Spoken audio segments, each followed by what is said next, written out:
சாந்தியும் சமாதானமும் நம் அனைவரின் மீதும் உண்டாவதாக. எல்லா புகழும் இறைவன் ஒருவனுக்கு. நம்ம தொடர்ந்து நிலவரங்களை பார்த்துட்டு இருக்கோம். இன்னைக்கு முக்கியமான தகவலை பார்க்கலாம். அதுலேயும் ஈரான் இன்னைக்கு ஒரு வீடியோ வெளியிட்டிருக்காங்க. அதுதான் ரொம்ப முக்கியமாக பேசு பொருளாக மாறி இருக்கு. எல்லாமே அதை பார்க்கறதுக்கு முன்னாடி முதல்ல நம்ம காசாவுடைய நிலைமையை பார்த்துட்டு போயிடலாம். முதல் விஷயமே இன்னைக்கு பார்த்தா 3 பிணை கைதிகள் வெளியிடுறாங்க. ஏன்னா தற்காலிகமாக நிறுத்தி வச்சுருந்தாங்க. அப்புறம் மறுபடியும் நேற்றே சொல்லிட்டாங்க, நாங்கள் பிணை கைதிகள் வெளியிட போகிறோம்னு சொல்லிட்டு. இப்போ 3 பிணை கைதிகள் வெளியிடுறாங்க. 3 பிணை கைதிகளுக்கு அங்கிருந்து எத்தனை பேர் வராங்கன்னு பார்க்கும்போது 369 பாலஸ்தீன அப்பாவி மக்கள் சிறையிலேருந்து வராங்க. இதில் ஒரு எண்ணிக்கையில் சந்தேகம் இருக்குது, எதற்கு 369 பேர் வராங்க அப்படின்ட்டு. ஏன்னா பொதுவாகவே ஒரு பிணை கைதிகளுக்கு 10 பேர் தான் வெளியிடுவாங்க. அதே அந்த பிணை கைதி இராணுவத்தை சேர்ந்தவங்களா இருந்தால் 50 பேர்த்தை வெளியிடுவாங்க. அப்படி பார்த்தா கூட 3 பேருமே இராணுவத்தை சேர்ந்தவங்களா இருந்தால் கூட 150 பேர் தான் வரணும். ஆனால் 369 பேர் வராங்கன்னு சொல்லிட்டு இன்றைக்கி அனௌன்ஸ் பண்ணி பேரெல்லாம் கொடுத்துருக்காங்க. ஆனால் அதுக்கு பின்னாடி என்ன காரணம் அப்படிங்கக்கூடிய ஒரு கிளாரிஃபிகேஷன் வராமல் இருக்குது. ஆனால் இந்த பக்கம் 3 பேர், அந்த பக்கம் 369 பேர் வெளியே வராங்க. அவங்கள வெளியிடும் போது நமக்கு தெரியும் அதுக்கான காரணம் என்னன்னு சொல்லிட்டு. எல்லாத்துக்கு மேலே அந்த 3 பேர்த்தையும் எப்படி வெளியிட போகிறாங்க அப்படிங்கிறது ரொம்ப முக்கியமான விஷயம். ஏன்னா அந்த 3 பேர்த்தையும் ஒரே நேரத்துலலாம் பிடிச்சிட்டு வந்திருக்க மாட்டாங்க. ஒவ்வொருத்தவங்களையும் ஒவ்வொரு குரூப் தான் அங்கே பிடிச்சிட்டு போயிருப்பாங்க. அங்கே பார்க்கும்போது போராளிகளுடைய அங்கே 14 போராளி குழுக்கள் இருக்காங்கன்னா அப்போ ஒவ்வொரு குழுக்கள்கிட்ட தான் ஒவ்வொரு ஆட்கள் இருப்பாங்க. அதனால் அவங்களெல்லாம் எப்படி விட போகிறாங்க, ஒரே பகுதியில் இருந்தால் தனித்தனியாவா? ஏன்னா இந்த தடவை மறுபடியும் நிறுத்தி வச்சு மறுபடியும் வெளியிடுறதுனால இதை ரொம்ப ஸ்பெஷலாக காட்டுவாங்களா அப்படிங்கக்கூடிய எதிர்பார்ப்பெல்லாம் இன்னைக்கு கிரியேட் பண்ணியிருக்காங்க. நம்ம வெளியிட்டதுக்கு பிறகு அதை பற்றி என்ன தகவல் வந்திருக்குது அப்படிங்கிறதையும் நம்ம சொல்லலாம். ஆனால் இப்போ பிணை கைதிகள் பரிமாற்றம் நடக்குது. இது இல்லாமல் ரொம்ப முக்கியமாக பார்க்கும்போது இப்போது ட்ரம்ப் ஒரு அறிவிப்பு கொடுத்துருக்கிறது. மறுபடியும் அவர் எதுக்காக காசாவை கைப்பற்றணும் அப்படின்னு சொல்கிறத காட்டக்கூடியதாக இருக்குது. அதுவும் நேற்று தான் நம்ம பார்த்துருப்போம். மோடி என்ன பண்ணியிருந்தாங்கன்னா அங்கே போய் ட்ரம்ப்பை சந்திச்சிருப்பாங்க.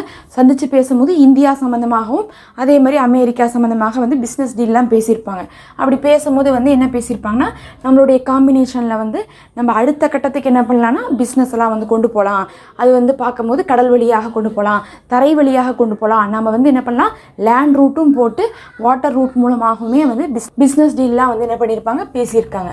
அப்படி பேசும்போது ட்ரம்ப் லேண்ட் ரூட் அப்படின்னு சொல்கிறது பார்க்கும்போது இஸ்ரேல் வழியாக அப்படின்னு சொல்கிறாங்க. அதாவது அமெரிக்காவுக்கு போகிறது இஸ்ரேல் வழியாக போகிற மாதிரியும், அமெரிக்காலேருந்து வரதும் லேண்ட் ரூட்டாக இஸ்ரேல் வழியாக இந்தியா அடைகிற மாதிரியும் பேசியிருக்காங்க. இது இல்லாமல் கடல் வழின்னு பார்க்கும்போது ஏற்கனவே செங்கடல் வழியாக தான் பயணங்கள்லாம் இருந்துட்டு இருந்துச்சு. இப்போ தான் தற்காலிகமாக அங்கே இருக்கக்கூடிய ஏமன் போராளி குழுக்கள் தடுத்து வச்சாங்களோ தவிர மற்றபடி எப்பயுமே செங்கடல் வழியாகத்தான் பிஸ்னஸ் டீலிங்லாம் போயிட்டு வந்துட்டு இருந்தாங்க. அப்போ இப்போ திடீர்னு லேண்ட் ரூட்டுன்னு சொல்கிறாங்களே, இதுவரையும் இல்லாத ஒரு ரூட்டாக, அதுக்காகத்தான் காசாவை ட்ரம்ப் பிடிக்கணும்னு சொல்லிட்டு இருக்காருன்னு சொல்லிட்டு இன்றைக்கி எல்லாருமே ஆய்வாளர்கள்லாம் சொல்லியிருக்காங்க. ஏன்னா ஃபஸ்ட்டு காசாவை என்ன பண்ணிட்டு இருந்தாங்க, இஸ்ரேலுக்காகன்னு பேசிகிட்டு இருந்தாங்க. திடீர்னு பார்த்தா ட்ரம்ப் இந்த ஒரு வாரத்துக்குள்ளே அப்படியே மாற்றி விட்டு, இல்லை நாங்கள் காசாவை வாங்கிக்கிறோம், அது இனி அமெரிக்காவுக்கு சொந்தமாகட்டும், அதுக்கப்புறம் அதில் நாங்கள் பிஸ்னஸை பண்ண போகிறோம், அதை நாங்கள் என்ன பண்ண போகிறோம், ரியல் எஸ்டேட் மாதிரி பிரித்து விற்க போகிறோம், அந்த மாதிரிலாம் பேசினதுக்கு பிறகு நிறையா ஒரு கேள்வி இருந்துட்டு இருந்துச்சு. பார்க்க போனால் இந்த ஒரு இடத்துல கிளியர் ஆகுது. ஏன்னா பிஸ்னஸுக்கு காசா ரூட் கிடைச்சாதான் அது வழியாக மற்ற நாடுகளோட அமெரிக்காவுக்கு ஈஸியாகவே லேண்ட் வழியாகவே கொடுக்கல் வாங்கல்லாம் வச்சுக்க முடியும். அது மட்டும் இல்லை, காசாலையும் ஏராளமான வளங்கள்லாம் இருக்குது. அத்தனையும் அங்கேருந்து போய் இருந்தால் தானே திருட முடியும். அதனால காசா முழுசையும் பிடிச்சி 20 லட்சம் மக்களையுமே வெளியே அனுப்பணும் அப்படிங்கிறது தான் தொடர்ச்சியாக ட்ரம்ப் சொல்லிட்டு இருக்காரு. இந்த இடத்துல இப்போ சமாதான பேச்சுவார்த்தை போயிட்டு இருக்கும்போது கூட என்ன சொல்லியிருக்காருன்னு பார்க்கும்போது, நாங்கள் காசாவை மீள கட்டமைக்கணும் அப்படின்னா காசாவில் மக்கள் இருக்கக்கூடாது, அப்போ தான் என்ன பண்ணுவோம், அமெரிக்கா மீள கட்டமைத்து கொடுக்கும்னு சொல்லியிருக்காங்க. எப்போயெல்லாம் போர் நிறுத்த பேச்சுவார்த்தை வந்துச்சோ அப்போ எல்லாமே நிபந்தனைகள் வைக்கும் போது காசாவுடைய தரப்பில் என்ன சொல்கிறாங்கன்னா, நீங்கள் தானே அழிச்சிங்க, நீங்களே எங்களுக்கு கட்டி கொடுங்கன்னு சொல்லிட்டு அவங்க கேட்டுட்ருக்காங்க. அப்படி கட்டி கொடுங்கன்னு கேட்டால் இவங்க என்ன சொல்கிறாங்கன்னா, கட்டி கொடுக்கறதுக்கு நீங்கள் எல்லோரும் வெளியே போங்க, நாங்கள் கட்டி கொடுக்குறோங்கிறாங்க. அப்படி யாருமே இடத்த கொடுத்துட்டு வெளியே போக மாட்டாங்க. இவங்களே இடத்த பிடிக்கிறக்காக பார்த்துட்டு இருக்காங்க. இவங்கள்ட்ட இடத்த கொடுத்துட்டு வெளியே போனால் என்ன ஆயிரும், திருப்பி உள்ளுக்குள்ளே வர முடியாத நிலைமைக்கு பண்ணி விட்டுருவாங்க.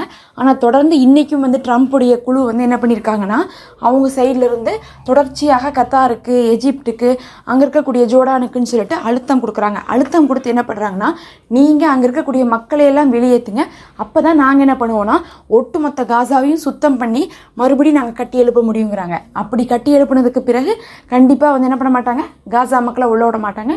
இன்றைக்கி அந்த ஒரு விஷயத்தையும் வந்து முன் வச்சுட்டே இருக்காங்க. சைடில் வந்து பார்க்கும்போது இந்தியாவில் வந்து என்ன மோடிட்டு பேசும்போது கூட வந்து என்ன பண்ணியிருந்தாங்கன்னா, நம்ம லேண்ட் ரூட்லேயும் வந்து என்ன பண்ணலாம், இனிமேல் வந்து கொடுக்கல் வாங்கல்லாம் வச்சுக்கலான்னு சொல்லிட்டு பேசியிருக்காங்க. அப்போ எல்லாத்துக்கும் காரணம் அந்த காசாவை பிடிச்சிடணும். காசாவை பிடிச்சிட்டு எல்லா நாட்டோடையும் என்ன பண்ண போகிறாங்க, இவங்களுடைய பிஸ்னஸ் டீலிங்கெல்லாம் வந்து அதிகப்படுத்த போகிறாங்க. ஒட்டுமொத்தமாகவே காசாவை என்ன பண்ணுறாங்கன்னா பிஸ்னஸுக்கான ஒரு ஹப்பாக வந்து க்ரியேட் பண்ண பார்க்குறாங்க. அதாவது அது ஒரு நடுவில் இருந்துட்டு மத்திய கிழக்கு மூலமாக வரக்கூடிய எல்லா விஷயத்தையும் அங்கிருந்து இவங்க வந்து பெற்றுக்கொள்ளலாம்னு சொல்லிட்டு நினச்சிட்டு இருக்காங்க. அதுக்காகத்தான் இந்த ஒரு விஷயத்தை பண்ணிட்டு இருக்காங்க.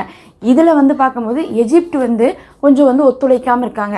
ஜோர்டான் வந்து கிட்டத்தட்ட வந்து ஒத்துழைத்த மாதிரி தான் தெரியுது.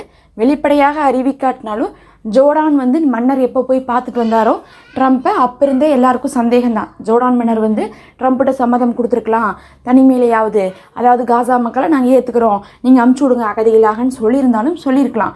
ஆனால் இந்த பக்கம் எஜிப்டில் பார்க்கும்போது அதை சொல்லாமல் தான் இருந்துகிட்ருக்காங்க. அதனால தான் என்ன பண்ணுறாங்கன்னா, இப்போ அமெரிக்கா நிறைய பிரச்சனைகளை வந்து எஜிப்டுக்கு கொடுக்குறாங்க. முக்கியமாக வந்து இராணுவ ரீதியாக எஜிப்டுக்கு தேவையான எல்லாத்தையுமே கொடுக்கறதே அமெரிக்கா தான். அப்போ இராணுவ ரீதியாக பிரச்சனையை கொடுத்தா எஜிப்ட் என்ன பண்ணுவாங்கன்னா சமாளிக்க முடியாமல் திணறுவாங்க. அப்படி சமாளிக்க முடியாமல் திணறும் போது கண்டிப்பாக பாலஸ்தீன மக்களை ஏற்றுக்கொள்ளணும். அப்படி ஏற்றுக்கொள்ளாட்டினா என்ன பண்ணுவாங்கன்னா ஆட்சியவே மாற்ற வைப்பாங்க. ஏன்னா இப்போ மத்திய கிழக்கில் அந்தந்த இடத்துல இந்த சிரியாவாகட்டும், அதுக்கப்புறம் வந்து ஜோர்டான் ஆகட்டும், அதே மாதிரி வந்து எஜிப்டு, இங்கெல்லாம் வந்து பார்க்கும்போது அமெரிக்கா நினச்சா ஆட்சியை மாற்றிட முடியும் அப்படிங்கக்கூடிய நிலைமை இருக்குது. அதனால ஆட்சி மாற்றத்தை கூட கொண்டு வரக்கூடிய சூழ்நிலை வரலாம் அப்படிங்கக்கூடிய அளவுக்கு அச்சத்தை இப்போ எஜிப்ட் மன்னருக்கு வந்து கொடுத்துட்ருக்காங்க. இப்போ இது எங்கே போய் முடிய போகுதுன்னு தெரில. ஏன்னா இப்போ எஜிப்ட் அக்செப்ட் பண்ணும். எஜிப்ட் அக்செப்ட் பண்ணால் மட்டும்தான் ஏதாவது ஒரு விஷயத்தை இவங்க என்ன பண்ணுவாங்க, அமெரிக்கா வெளிப்படையாக செய்ய ஆரம்பிப்பாங்க. காசாவில் இருக்கக்கூடிய மக்கள் காசாலேருந்து வெளியே போகிறதுக்கு ரெடியாக இல்லை, அவங்க சண்டை போடுறதுக்கு கூட ரெடியாக இருக்காங்க, எல்லாமே உண்மைதான். ஆனாலும் அவங்கள வெளியே போங்கன்னு சொல்லணுன்னா கூட எங்கே போகணும் அப்படின்னு சொல்லிட்டு கை காட்டுறதுக்கு ஒரு இடம் வேணும். அதுக்காகத்தான் இப்போ என்ன பண்ணிட்டு இருக்காங்கன்னா தொடர்ச்சியாக எஜிப்டுக்கு அழுத்தம் கொடுத்துட்ருக்காங்க. இது ரெண்டும் இப்படி நடந்துட்டு இருக்கக்கூடிய நேரத்தில் இன்றைக்கி ஏமன்லேருந்து அவங்க என்ன அறிவிச்சிருக்காங்கன்னா, போராளி குழுக்கள் பாலஸ்தீன மக்களுக்கு நாங்கள் ஃபுல் அண்ட் ஃபுல் சப்போர்ட் பண்ணுவோம், நீங்கள் கடைசி வரை விட்டு கொடுக்காதீங்க. அதாவது அமெரிக்கா பேசுறதெல்லாம் சுத்தமாக தப்பு. எப்படி 20 லட்சம் மக்களையும் வெளியேற்றுறதுக்கு இப்படி ஒரு திட்டத்தை போடுவீங்க, நீங்கள் எவ்வளோ வேணால் போராடுங்க, நாங்கள் வந்து உங்களுக்கு துணையாக இருப்போம்னு சொல்லிட்டு இன்றைக்கி ஏமன்லேருந்து சொல்லியிருக்காங்க. அதே நேரத்தில் அமெரிக்காட்டையும் சரி இஸ்ரேல்ட்டையும் சரி நாங்கள் சண்டை போடுறதுக்கு தயாராக இருக்கிறோம், நீங்கள் வந்து எப்போ கூப்பிட்டாலும் சரி நாங்கள் போருக்கு வரோம், நீங்களும் நாங்களும் மோதிக்கலாம் வாங்கன்னு சொல்லிட்டு அழைப்பு கொடுத்துருக்காங்க. அந்தளவுக்கு வந்து காசா விஷயத்தில் காசாக்குள்ள அமெரிக்காவையோ இஸ்ரேலையோ விடக்கூடாது அப்படிங்கிறதுல ஏமன் உறுதியாக இருந்துட்டு இருக்காங்க.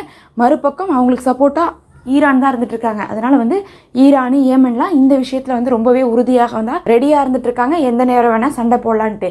இதே சமயத்தில் இப்போ லெபனானில் அமெரிக்காவுக்கு ஒரு தலைவலி. ஏன்னா அமெரிக்கா என்ன நினச்சாங்கன்னா, லெபனானில் வந்து பிரசிடெண்ட்டை வந்து நியமிக்கலாம், அந்த பிரசிடெண்ட் நம்ம பேச்சை கேட்பாருன்னு நினச்சாங்க.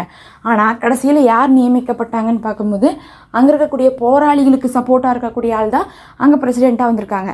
அதனால என்ன ஆயிடுச்சுன்னா, லெபனானில் அவங்க ஆசைப்பட்டதை செய்ய முடியல.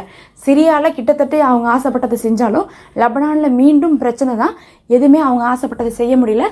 லெபனானுடைய கவர்மெண்ட் என்ன சொல்லிட்டாங்கன்னா, போதும், நீங்கள் வந்து போர் நிறுத்தி அதுக்கப்புறம் வந்து 60 நாள் கழித்து உங்களுடைய படைகளை எடுக்கிறேன்னு சொன்னீங்க, இன்னும் எடுக்காமல் இருக்கீங்க, நீங்கள் கிளம்பிடுங்க, இல்லாட்டினா நாங்கள் சண்டையை ஆரம்பிப்போம்னு சொல்லிட்டு இப்போது லெபனான்லேருந்து மறுபடியும் வந்து நாட்கள் கொடுத்து இன்னொரு 10 நாளில் நீங்கள் கிளம்புங்கன்னு சொல்லி அனௌன்ஸ் பண்ணியிருக்காங்க.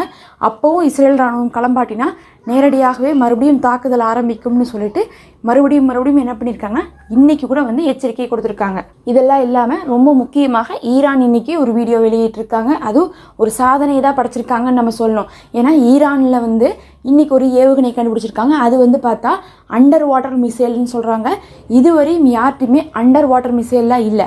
அதாவது நிலத்திலிருந்து வந்து தாக்குவாங்க, ஆனால் அண்டர் வாட்டர் மிசைல்னால் அது வந்து பூமிக்கு அடியில் தண்ணிக்கடியில் தான் வந்து என்ன பண்ணியிருப்பாங்க, அதை வச்சுருப்பாங்க. தண்ணிக்கடியில் அது இருக்கிறனால அங்கிருந்து என்ன பண்ணிடுவாங்கன்னா ஆக்டிவேட் பண்ணி மனிதர்களே தேவையில்லை, அது என்ன ஆயிரும்னா கரெக்டாக வந்து குறி வச்சிருக்கக்கூடிய இடத்துக்கு கொண்டு போய் தாக்குதல் செய்யக்கூடிய அளவுக்கு சக்தி படைச்சதாக இருக்குது. அதை வந்து வீடியோவாக வெளியிட்டிருக்காங்க. இது வந்து பார்க்கும்போது அமெரிக்காட்ட கூட அந்த டெக்னாலஜி இல்லை. ஆனால் இன்றைக்கி ஈரான் கண்டுபிடிச்சிருக்காங்க. நிலத்தில் இருந்தால் தான் சேட்டலைட்டில் பார்த்து என்ன பண்ணிட்டு இருக்காங்கன்னா அழிச்சிட்டு இருக்காங்க. தண்ணிக்குள்ளேலாம் இருந்துட்டா இவங்களுக்கு வந்து எந்தெந்த இடத்துல ஏவுகணை இருக்குன்னே தெரியாது. வேணுங்கிறப்ப என்ன பண்ணுவாங்க, அங்கிருந்தே வந்து தாக்குதல் நடத்துகிற மாதிரி வந்து இப்போ பண்ணியிருக்காங்க.